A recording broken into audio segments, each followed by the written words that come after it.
अगर बेटे बुढ़ापे का सहारा होते हैं तो बेटियां आखिरत का सहारा होती हैं। मैं भी एक बेटा हूं, आप भी एक बेटे, ये भी एक बेटे। पूरी जिम्मेदारी के साथ ये बात कह सकता हूं मैं। हम 36 बार कुरान पढ़े, हमें दादा याद नहीं आते। बाप के इंतकाल के बाद 1,00,000 बार कुरान खोलेंगे, हमें बाप याद नहीं आएगा, गारंटी के साथ कह रहा हूं।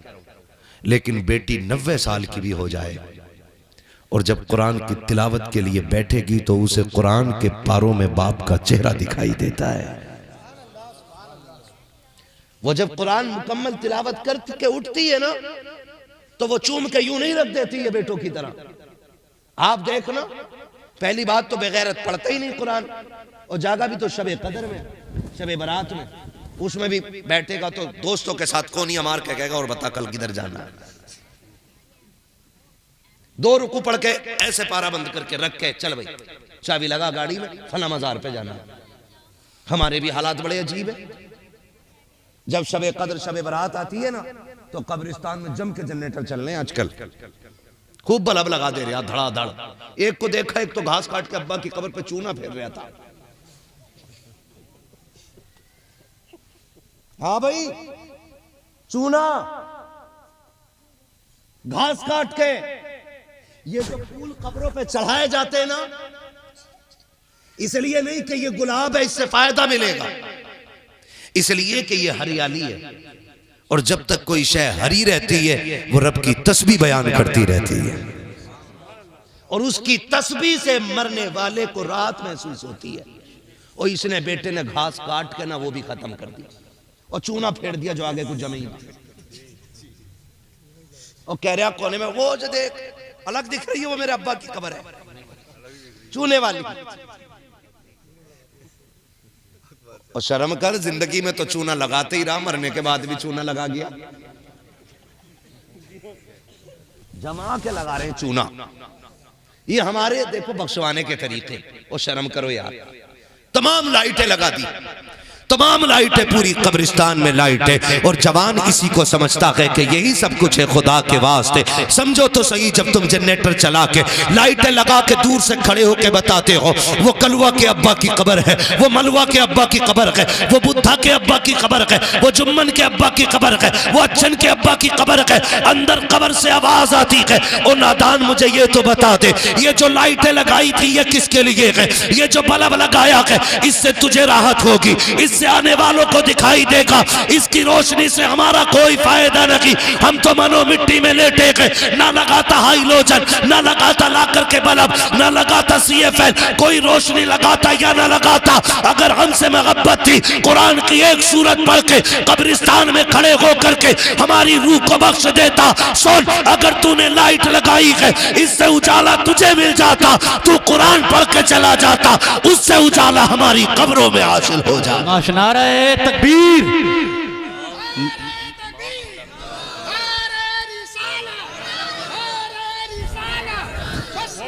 शुक्रिया भाई।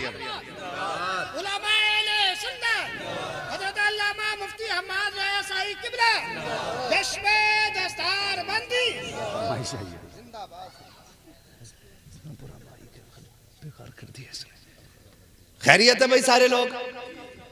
आज ये मेरे मोहल्ले के लोग कुछ भी कह सकते हैं मुझसे, आप टेंशन ना लो। ये तो ये कह रहे हैं कि 1 घंटा और बोलना है। आपकी क्या राय है?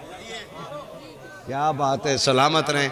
मैं बड़ा खुश होता हूँ हजरत इस बात पे भी, अमीन भाई से ये साहब क़िबला, कि मेरे हिस्से में क्रीमी क्रीम आती है। जितना मठा होता सारा निकल लेता मेरे आने से पहले ही पहले। अच्छे लोग रह जाते मेरे हिस्से में, यानी वही लोग रह जाते हैं जो सुनने वाले लोग होते हैं। बोले जरा या रसूल अल्लाह। बताओ क्या चाहते हो? ये चाहते हो हमारे मरने के बाद बेटा हमारे चूना लगाए, या ये चाहते हो कि हमारी कब्र में रोशनी का सबब बन जाए हमारा बेटा? ये तभी बनेगा जब हमारे बेटे कुरान वाले होंगे, जब हमारे बेटे दीन वाले होंगे, जब हमारे बेटे शरीयत वाले होंगे, जब इन्हें पता होगा कि ऊपर के चूने से अंदर के चूने का कोई लेना देना। हाँ, तभी कुछ फायदा हो सकता है। कह रहा हाँ पूरी रात जागा हूं मैं, रत जगा, रत जगह के नाम पे बेड़ा गरक, टंकी फुल करा के हुर्र हुर्र हुर्र। आज किधर उस मदार पे, अब कुछ उस मदार पे। कितनों की टांगे टूटती हैं, एक्सीडेंट होते हैं, 90 से ऊपर गाड़ियां चलाते हैं सारे। है कि ज्यादा कब्रिस्तान घूम ले। कब्रिस्तान जाने का क्यों हुक्म था? इसलिए था कि तुम कब्रिस्तान जाओ, अपने मरने वालों की कब्रें देखो, कुछ पढ़ के उन्हें बख्श दो, उनका फायदा हो जाए, और उसे देख के अपने अंजाम की फिक्र हो जाए तो तुम्हें फायदा हो जाए। इसलिए आपको हुक्म था कि आप कब्रिस्तान जाओ। कोशिश करें अपने बच्चों को कुरान वाला बनाएं, अपने बच्चों को दीन दें। यहां लोग मरते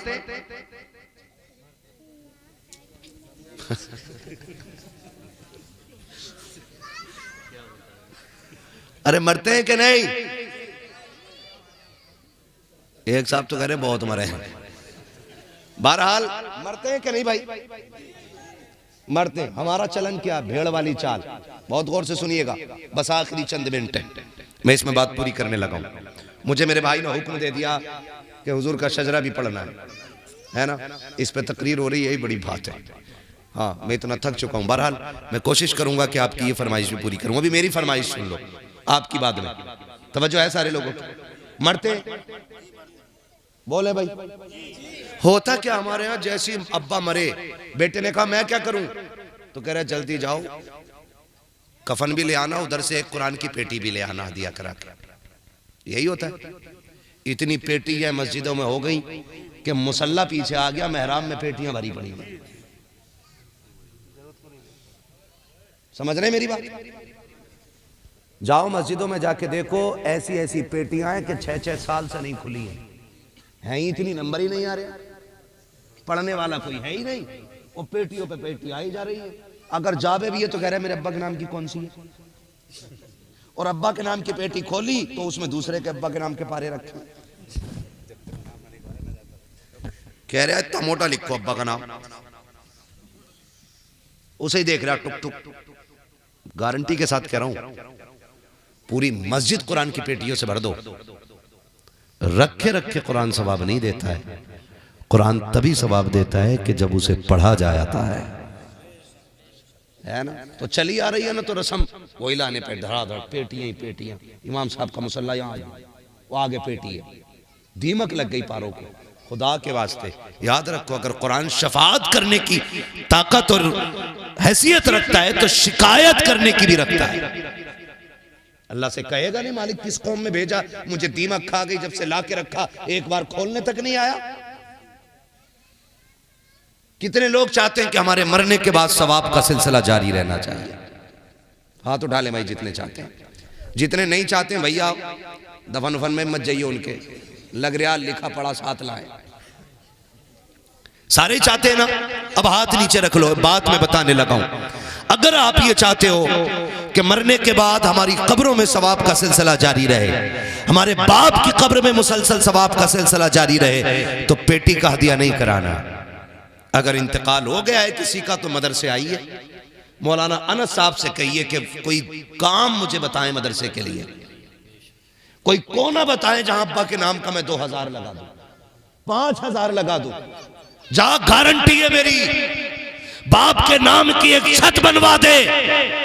जब तक ये मदरसा कायम रहेगा, कोई तेरे लिए हाथ उठाए या ना उठाए, इसके नीचे बैठ के जब भी कुरान पढ़ा जाएगा उसका सवाब तेरे बाप की कब्र में बगैर पहुंचाए आना शुरू हो जाएगा।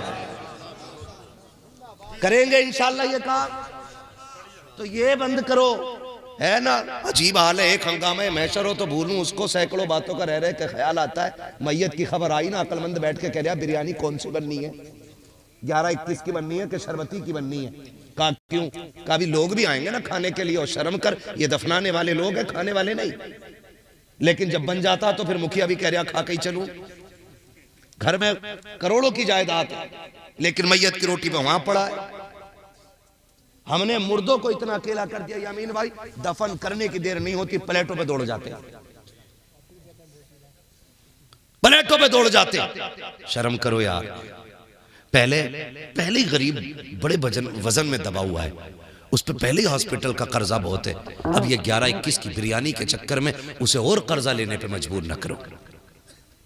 क्या चला जाएगा, 2 घंटे लेट घर जाके खा ले रोटी, मर जाएगा नहीं ना। अगर ये चाहते हो कि मरने वाले को लाइफ टाइम उसकी कब्र में सवाब का आना जाना लगा रहे, तो आप उसी पैसे को उसके नाम से उठा के मदरसे की छत में लगवाओ, पंखों में लगवाओ, कालीन में लगवाओ। आ कभी मदरसे में कह ऐसा कोई गरीब बच्चा दिखाओ जिसके पास कुरान ना हो, जिसके पास बिस्तर ना हो, जिसके पास लेटने बैठने की जगह ना हो, उसके लिए कालीन का इंतजाम कर, उसके लिए पानी का इंतजाम कर, उसके लिए फ्रिज का इंतजाम कर, उसके लिए गीजर का इंतजाम कर, उसके लिए छत का इंतजाम कर। और अगर तूने ये कर लिया है तो फिर बेफिक्री की मौत मर जा। तेरा बेटा तेरी कब्र पे आए या ना आए, तेरा तीजे का चना पढ़ा जाए या ना पढ़ा जाए, कोई तेरे लिए हाथ उठाए या ना उठाए, अगर 100 बच्चे इस छत के नीचे बैठ के कुरान पढ़ेंगे, जितना सवाब पढ़ने वालों को मिलेगा उतना सवाब खुदा कब्र में तुझको भी अता फरमाता रहे।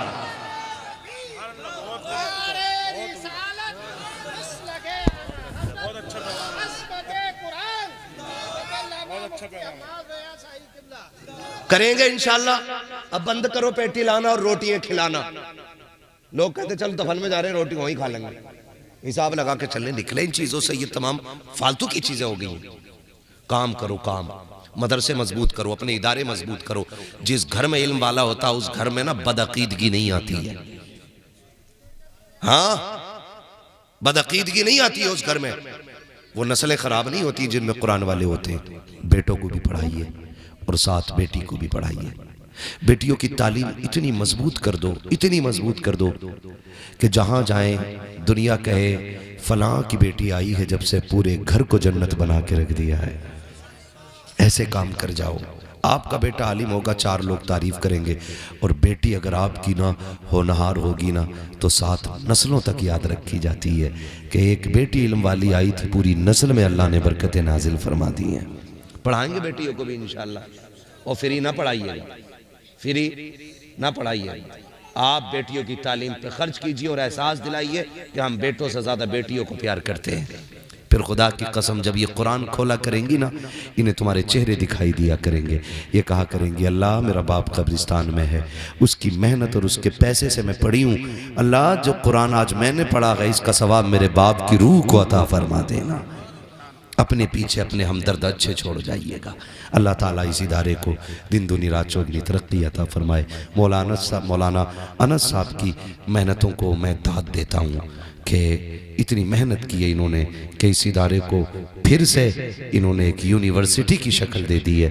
11 लोग यहाँ पढ़ाने वाले हैं, उनके खर्चे भी हैं, उनकी ज़रूरतें भी हैं। आपसे कहना चाहूँगा दुनिया की सारी बातिल ताकतें मदरसा बंद करने पे लगी हैं, लेकिन आप जैसे लोगों की मोहब्बत की वजह है कि दुनिया अभी तक ताले नहीं डाल पाई है। आपकी मोहब्बतों का नतीजा है आपने ये ऐलान कर दिया है मेहनत करना तुम्हारा काम है, मदरसे के खर्चे उठाना हमारा काम है ना। मुझे बताया कि जितना भी मदरसा चलता है उश्र के ताउन से चलता है, लोग ज़कात देते हैं, उश्र देते हैं। मैं चाहता हूँ इसमें इमदाद का भी एक खाना खोल दीजिएगा। कोशिश कीजिएगा जब भी कोई खुशी अल्लाह दे तो हुजूर के घर में जाके पैसा दे के आइएगा। देंगे इंशाल्लाह, देंगे इंशाल्लाह। मेरे सामने ज़्यादातर नौजवान बैठे हैं। अगर बड़ा बनना चाहते हो अल्लाह से तिजारत करो। 1 दोगे अल्लाह 10 देगा, 1 दोगे अल्लाह 10 देगा, 70 देगा। और अल्लाह खालिक भी है, मालिक भी है। वल्लाहु युज़ाइफु लिमन यशा। अल्लाह जिसे चाहे जितना चाहे उतना बढ़ा के दे सकता है। कभी 1 के बदले में वो 1 लाख भी तो दे सकता है। वो करीम है। तिजारत अल्लाह से करें, फिर देखें अल्लाह बरकत देता है कि नहीं देता है। करेंगे इंशाल्लाह, करेंगे इंशाल्लाह। मुझे बताया मदरसे का तामीरी काम चल रहा है, तामीरी काम चल रहा है, इमारत तैयार हो रही है। मैं शजराबाद में सुनाऊंगा। मैं चाहता हूँ कोई बंदा उठे और सबसे पहले ये कहे कि मेरी तरफ से मदरसे की तामीरी इमारत में ये ताउन रहेगा। है कोई सबसे पहले उठने वाला बंदा? क्या बात है, सुभान अल्लाह। मदरसे के लिए सुभान अल्लाह। मैं देखना चाहता हूँ यहाँ कितने पैसे वाले लोग बैठे हैं, जमींदार बैठे हैं। हाँ, ये अनस भाई की तरफ पहुंचाइए पैसे, है ना। है कोई बंदा जल्दी से उठे? 1000 अभी तक शायद सबसे ज्यादा आए, है ना।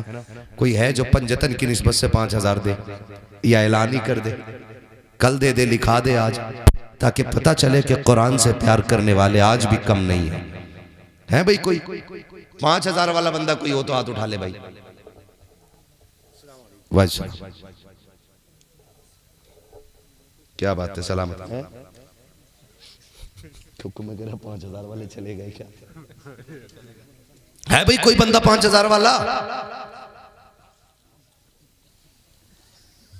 ये मेरे हाथ में देखेंगे, वो पूछा उधर को। इस इदारे की तामीर हो रही है, आपके बच्चे आपकी बेटियां पढ़ेंगे। मैं तो ये सोच रहा था लोग बड़ी तेज उठेंगे और जल्दी जल्दी इस इदारे के लिए कुछ ना कुछ इंतजाम करेंगे। औलाद किसी की नहीं हुई है, चच्चा सोच क्या रहे हो? बाद में तुम्हारे बनाए हुए घर में ऐसी ऐसी दीवारें खड़ी करेंगे कि कब्र में कूदोगे उनके झगड़े देख के। कितने हाय हाय हाय हाय, सलामत रहे माशाअल्लाह। हाँ, हमारे हाफिज मोहम्मद सैफ साहब के दादा, इन्होंने 10,000 रुपए इदारे के लिए पेश किए हैं। सुभान अल्लाह, बोलो सुभान अल्लाह। जब हुजूर को दिलाना होता है ना तो किसी से भी और कहीं से भी दिला देते हैं। बड़े बड़े पैसे वाले तो सांप बने बैठे रह जाते हैं दौलत पे, है ना। ठाकर द्वारे से, हाँ पहले इनका देखो, मुझे बताओ क्या नाम था इनका, इनके हाफिज साहब का, इनके दादा सैफ भाई के दादा ने 10,000 रुपए माशाअल्लाह दिए। अल्लाह ताला इनकी मोहब्बतों के नजरानों को कबूल फरमाए। और हाफिज आरिश, क्या बात है, हाफिज आरिश साहब के वालिद साहब ने, वालिद साहब मोहम्मद यूनुस साहब, इन्होंने पंजतन की निस्बत से 5,000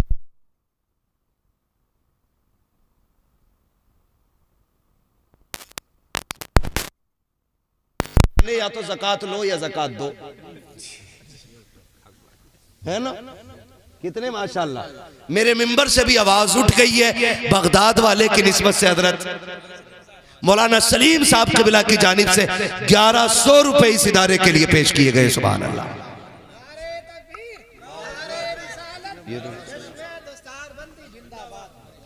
हाँ माशाअल्लाह है भाई। और कोई बंदा हिसाब लगा लो जिसे मरना है। दानिश भाई क्या बात है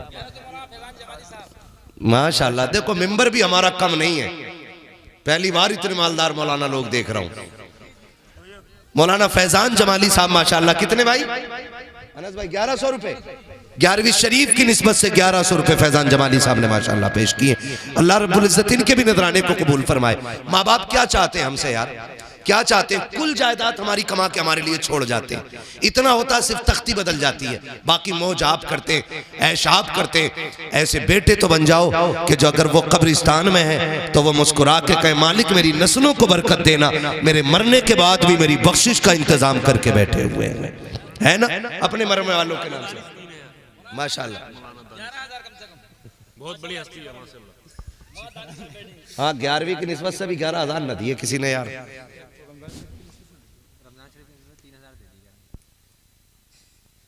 मतलब उसमें 30,000 हो रहे हैं, 30,000 हो रहे हैं है ना। मौलाना दानिश साहब माशाल्लाह इन्होंने 3,000 रुपए पेश किए हैं और इनका नजरिया यह है कि इंशाल्लाह आगे भी ये जलसे के अलावा भी मदरसे का ख्याल रखेंगे इंशाल्लाह, है ना।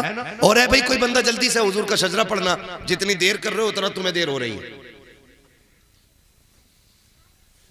इलेक्शन ना आके तुम्हारे इलाके में है?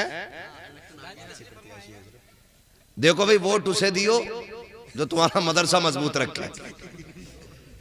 हाँ प्रधान जी इतने बड़ी आदमी है कि अभी तक कुछ ना के बोलेंगे भी। चलो भैया हम भी इंतजार कर रहे हैं, जैसे मरने वाला डूबने वाले की तरह होता है। कल गरीसिल मुतगब्बिस, समझ रहे ना। इलेक्शन है तुम्हारे गांव में तो कोई जीतना ना चाह रहा क्या? कोई कितने प्रत्याशी है? उनका नाम है इनकार अली। अरे मर गए, लेकिन उनको इकरार अली कर दीजिए हजरत। हाँ यार नाम लेना बड़ा अजीब लगता है भाई। कोई है कागजात में कुछ भी हो गया मगर इकरार अली होना चाहिए, अली का इकरार होना।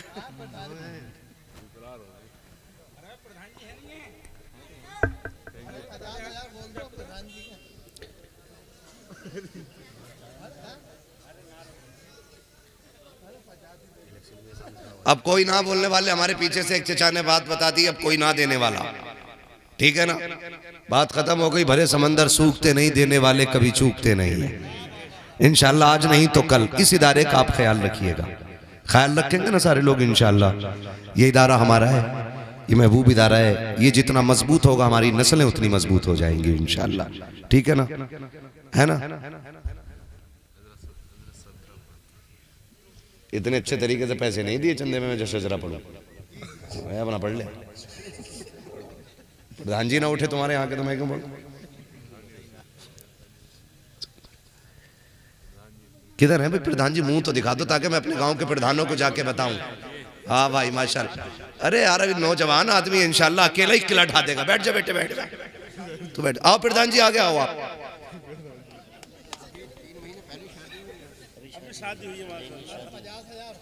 अरे तू चुप रहे। पहले तो आपको शादी मुबारक हो भाई। माशाल्लाह। क्या नाम है? नाम बदल दो तो। भाई आज से हमारे प्रधान जी का नाम होना चाहिए इकरार अली, है ना। कागजों में जो है वो हो गया है, लेकिन इनकार का माना जब अली के साथ जो है ना वो बड़ा नुकसानदेह हो रहा है, इसलिए आज से इनका नाम है इकरार अली। क्या नाम हो गया इनका? जोर से क्या हुआ भाई? इकरार अली। हाँ भाई माशाल्लाह। आप गायबाना ताउन करेंगे क्या? अभी 1000 और बढ़ाओ ताकि 11वीं की निस्बत से 11 हो गए। बोलो सुभान अल्लाह।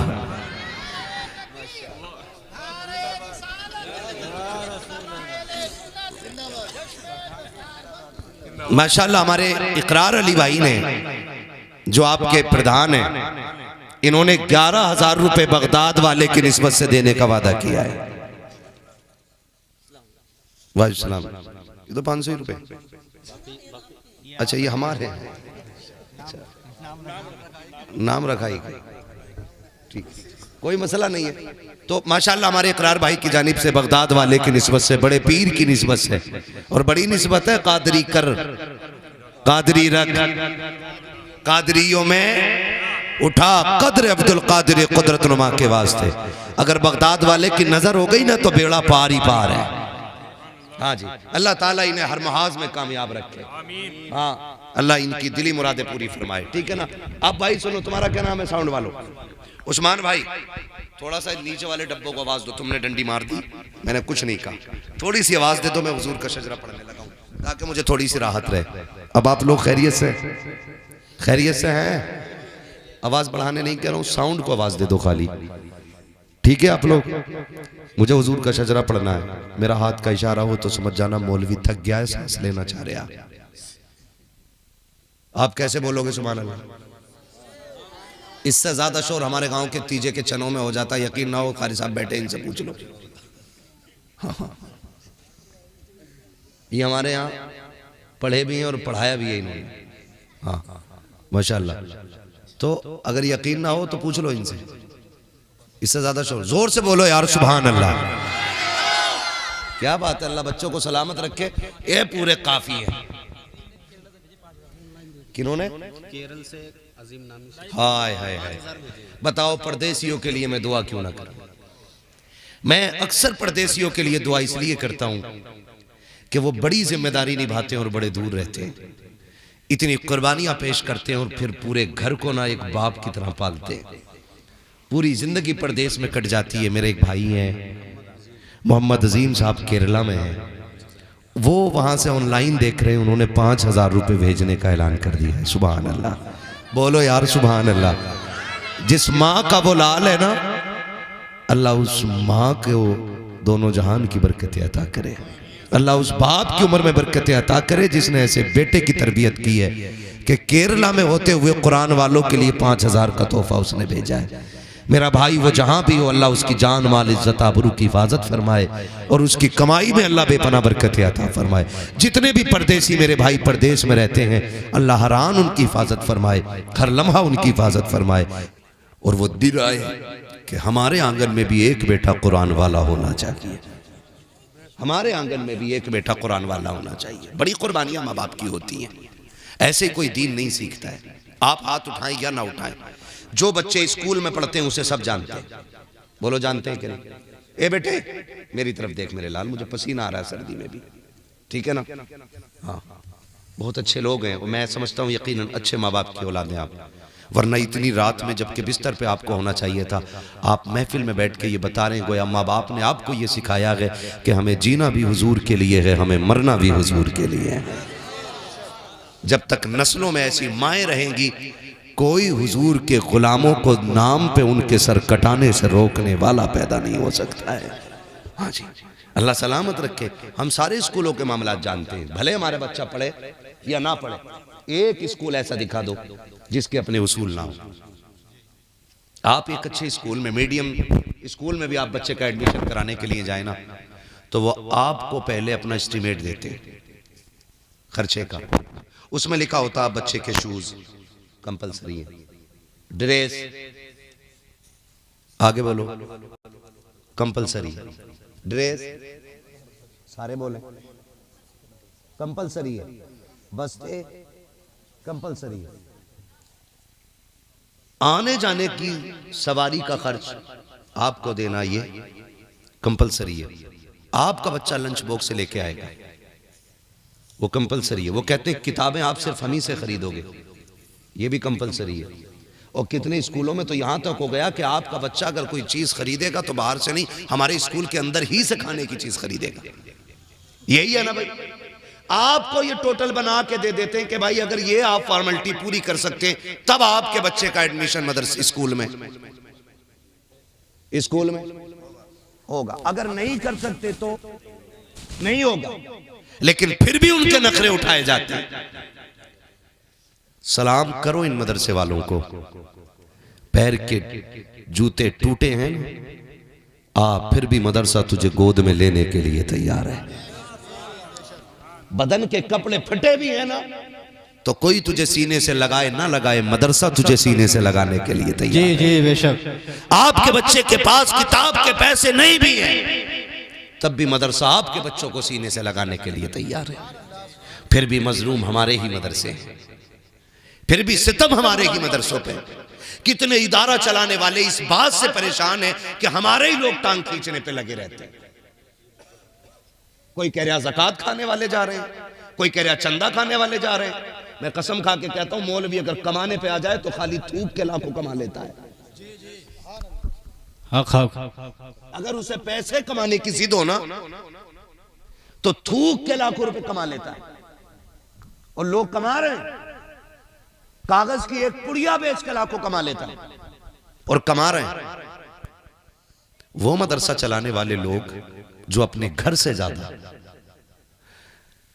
अपने फ्यूचर से ज्यादा, अपने बच्चों के फ्यूचर से ज्यादा जो अजीज मदरसों को रखते हैं, मजलूम भी वही होते हैं। कोई कह रहा है ये ज़कात खाने वाले, कोई कह रहा है ये खैरात खाने वाले। मुंह को लगाम दे और ताला लगा, लिमिट में बोल। औकात क्या है तेरी जो तू बात कर रहा है? तू जिसके बारे में बोल रहा है, खुदा की कसम ये बंदों को 5 मर्तबा जमीन से उठा के रब की बारगाह में लेके जाया करता है। 5 मर्तबा खुदा तक लेके जाता है। बेटा ही क्यों ना हो तेरा मुसल्ले पे खड़ा है तो तू ये नहीं कह सकता पीछे अपने बेटे के। पूछ इन उलमा से नियत हो जाएगी कि नहीं। पूछो मुफ्तियान इकराम से, अगर तुम ये कह दो पीछे अपने अब्बा की नमाज होगी, बोलो पीछे अपने भतीजे के होगी नमाज? क्यों?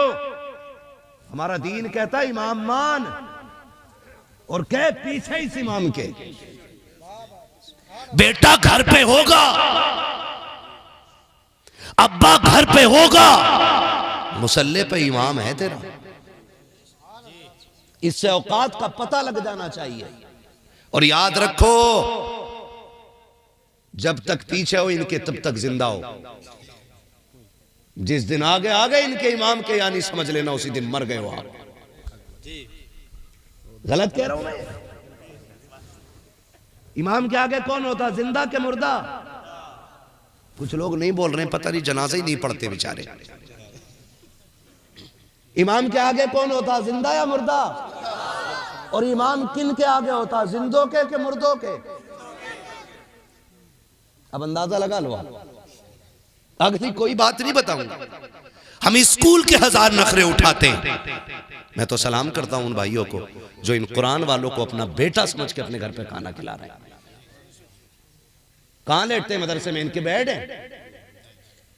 चारपाई हो गई हैं अब? माशाअल्लाह, बोलो सुभान अल्लाह। अल्लाह करे हर इदारे में कुरान वालों के लिए चारपाइयों का इंतजाम हो जाए।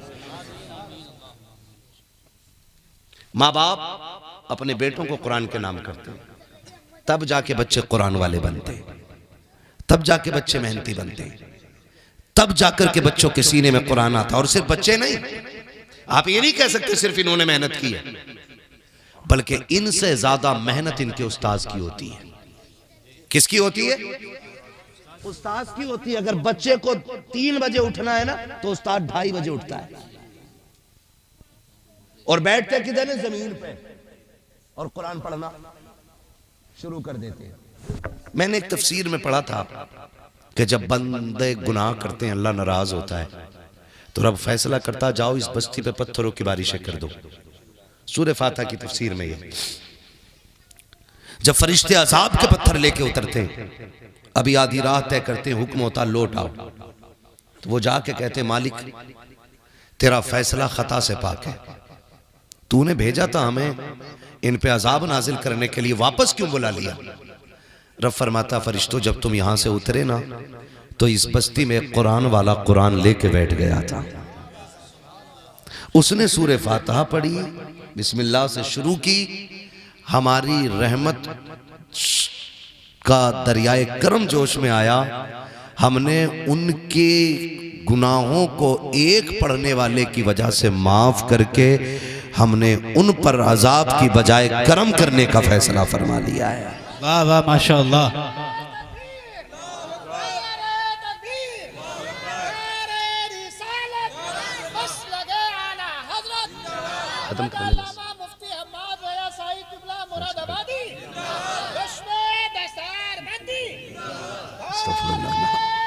कल भी बोल रहे हैं, तवज्जो है सारे लोगों की। हाँ, और अभी पीछे एक अदर कंट्री में जलजला आया, पूरी कंट्री में बड़ी बड़ी इमारतें तहस नहस हो गई, रोड फट गए, गाड़ियां धंस गई, पूरा मुल्क जो था जलजले से बर्बाद हुआ। लेकिन उसी मुल्क में एक छोटी सी बस्ती थी जिसमें एक टिन के बराबर भी नुकसान नहीं हुआ। बड़े बड़े साइंटिस्ट ना वहां पे मशीनें लेके पहुंच गए, ये देखें जमीन में यहां क्या है कि जलजले से नहीं हिली, मशीनें लगाई, सब जमीन चेक की। एक फकीर का गुजर हुआ, उसने कहा क्या कर रहे हो? कहा बाबा जी चेक कर रहे हैं कि ये जमीन जलजले से हिली क्यों नहीं। उसने कहा मशीनें खोलो, तुम्हारी मशीनें नहीं बताएंगी। कहा फिर तुम बताओ। कहा ये बस्ती इसलिए बच गई कि इस बस्ती में कुरान पढ़ाया जाता है। जिस जमीन पे कुरान पढ़ा जाता है उस जमीन पे जलजलों के नुकसानात नहीं होते। और ये गारंटी है, जाके चेक कर लेना, जिस बस्ती में मदरसे होते हैं उस बस्ती में रिज्क की कसरत हो जाया करती है, कसरत हो जाया करती है। खिला रहे हैं लोग खाने कुरान वालों को, बेटा समझ के आवाज दे रहे हैं। और कितने तो इतने अच्छे भी होते हैं, बाजार का दिन होता ना, हम गांव वाले लोग हफ्ते में 1 या 2 दिन बाजार होता है, तो बाजार से हमारे घर चीज आती है खाने पीने की। आती है कि नहीं भाई? बोले आती है कि नहीं? जब अपने बेटों को हिस्सा बांटा जाता है, मौलाना अनस साहब, जब अपने बेटों को हिस्सा बांटा जाता है तो घर के वारिस पता क्या कहते हैं? ये हाफिज जी के लिए रख दो, ये उनका हिस्सा है। खुदा की कसम खा के कहता हूं, जब वो ये कहते होंगे ना ये हाफिज जी के लिए उठा के रख दो, तो खुदा की रहमतें झूम के कहती होंगी तूने किसी के बेटे का एहतराम नहीं किया, तूने मदीने वाले के पहुंचाए हुए कुरान का एहतराम करके दिखा दिया। ऐसे भी घर होते हैं अमीन भाई कि बेटे कह के आवाज देते हैं। वो कितने घर इतने अच्छे होते हैं, कहते ना पहले हाफिज जी खाना खाएंगे उसके बाद तुम खाना खाना। सैयद साहब क़िबला अगर खाना कम होता है तो पहले कुरान वाले के लिए बचा के रखा जाता है। मैं सलाम करता हूं उन लोगों को जिन्होंने अपने दरवाजे कुरान वालों के लिए खोल रखे हैं, और ऐसे लोग तबाही का इंतजार करें जो कुरान वालों को हिकारत की निगाह से देखते हैं, जिल्लत की निगाह से देखते हैं, जो लावारिस समझते हैं, जो यतीम समझते हैं। अपनी जबान को ताला लगाओ, इन्हें यतीम और लावारिस न समझना, ये तो इतने मुकद्दरों वाले हैं कि ये लावारिस नहीं है, ये यतीम अजीम नकीक है, ये वो है जिनका मदीने वाला भी वारिस है, खुद काबे वाला भी वारिस है। नाराए तकबीर, नाराए रिसालत, मसलके आला हजरत, उलमाए अहले सुन्नत, उलमाए अहले सुन्नत, अज़मते कुरान, अज़मते कुरान, अज़मते हुफ़्फ़ाज़, नाराए तकबीर, नाराए रिसालत, माशाअल्लाह। समझ रहे मेरी बात? और मुझे खुशी हुई मौलाना अनस साहब के हवाले से कि यहाँ सिर्फ बेटे नहीं पढ़ाए जाते, बेटियां भी पढ़ाई जाती हैं। बोलो यार सुभान अल्लाह, ये बड़ी खुशी की बात है और ये बड़े जिगर गुर्दे की बात है। वरना अक्सर लोग बेटियों को यूं नहीं पढ़ाते, कहते हैं ओहो करना भी क्या है, पराए घर जानी है। हाँ क्या कहते हैं, पराए घर जानी है। मुझे ये जुमला ही समझ में नहीं आया आज तक। लोग कहते हैं बेटी पराया धन है, बाप कहता बेटी पराए घर जाना है, और जब पराए घर चली जाती है तो वो कहते हैं पराए घर से आई है। क्या इस बेटी का कोई घर नहीं है? कौन सा घर है? जब हमने उसे यहां पराए घर का कह दिया और उन्होंने भी पराए घर का कहा, तो हमने उसे घर कहां दिया? खुदा के वास्ते ये जुमले बेटियों के सामने ना बोला करो कि तू पराए घर की है, तुझे पराए घर जाना है ना। बेटियों को यह एहसास दिलाओ, बेटी ये घर भी तेरा है, वो घर भी तेरा है, वहां दुख हो जाए तो टेंशन ना लेना, अगर फाके भी हो तो समझ लेना बाप का दरवाजा खुला है, जब आएगी तुझे अपने इस घर में तुझे अपना मकाम अलग नजर आएगा।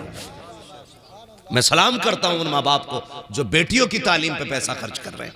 वरना अक्सर तो कहते नाना बेटे ही पढ़ाने, खाली बेटे ही पढ़ाने, बेटी क्यों नहीं पढ़ा सकते? बेटी पढ़ाया धन, इसका क्या फायदा?